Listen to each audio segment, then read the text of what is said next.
Un petit chapeau, comme on dit dans le métier, pour lancer la séquence. Alors dans le scénario, vous avez roller, exercice, citadelle, c'est gratuit et c'est en préparation pour les rollers parades. Qu'est-ce que vous pouvez nous dire là-dessus?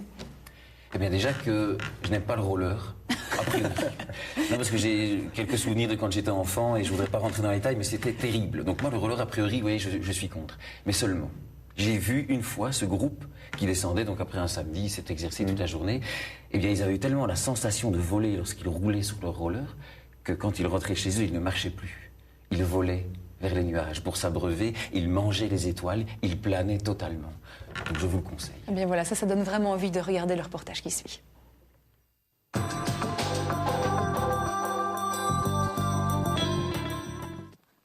Les rollers sont chaussés, Étienne est prêt, sa passion il la vit à fond et surtout il la partage.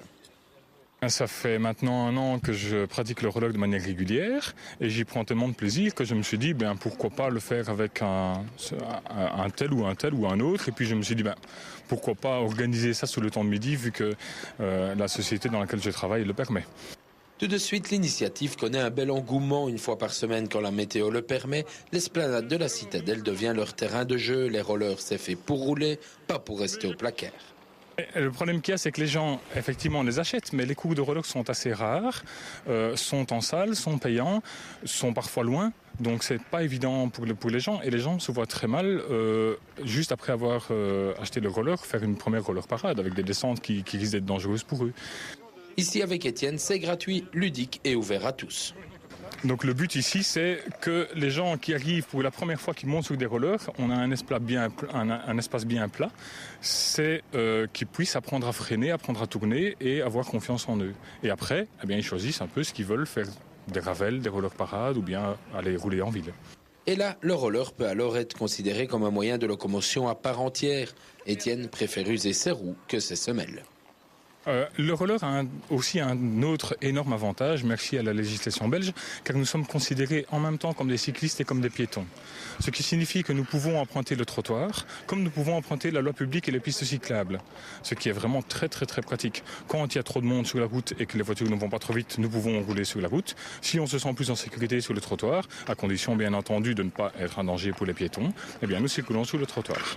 Mais avant de s'aventurer en ville, il est vivement conseillé de bien maîtriser les différentes techniques pour apprendre rien de tel que la pratique sous forme ludique. Premièrement, c'est un amusement, c'est quelque chose qui est assez sportif, donc ça permet de faire du sport. C'est un déplacement qui est très utile parce que vous allez quelque chose comme 3 fois plus vite qu'un piéton. Et en même temps, ça peut être quelque chose de technique comme le slalom qu'on fait ici. Moi, au tout début, je n'avais absolument pas eu l'idée de faire du hockey parce que je n'en avais jamais fait. Simplement, il y en a un qui est venu qui a dit tiens, je prendrais bien des crosses. Et puis j'ai dit oui, pourquoi pas. Et donc, à partir du moment où j'aurai quelques personnes qui seront assez à l'aise, plutôt que de venir ici, on leur proposera une semaine, par exemple, d'aller faire un tour sur le Ravel ou bien quelque chose comme ça. Dernier détail et non des moindres, pluie et roller sont tout simplement incompatibles. Le roller, en fait, si le sol est mouillé, est très très dangereux. Ça glisse beaucoup trop fort. Donc c'est clair que faire du roller par temps mouillé est vraiment est déconseillé et même impossible. Solution ici ? La seule solution, ce serait d'avoir un abri couvert, un endroit où on pourrait se réunir, où on pourrait pratiquer cette discipline. Mais c'est très difficile à trouver. Alors pour les intéressés, n'hésitez pas à contacter Étienne Hilson au 0478 96 04 69 ou bien lui envoyer un petit mail à l'adresse etienne.hilson@gmail.com ou si vous souhaitez tout simplement avoir des renseignements sur le roller en général, une autre adresse internet www.rouliroula.be. Alors on enchaîne tout de suite avec une proposition de sortie, une petite échappée à faire en famille. Cette semaine, direction Havelange où se trouve le musée Monopoly du nom de son propriétaire. Monsieur Monopoly est un grand collectionneur. Chez lui, c'est une vraie caverne d'Alibaba.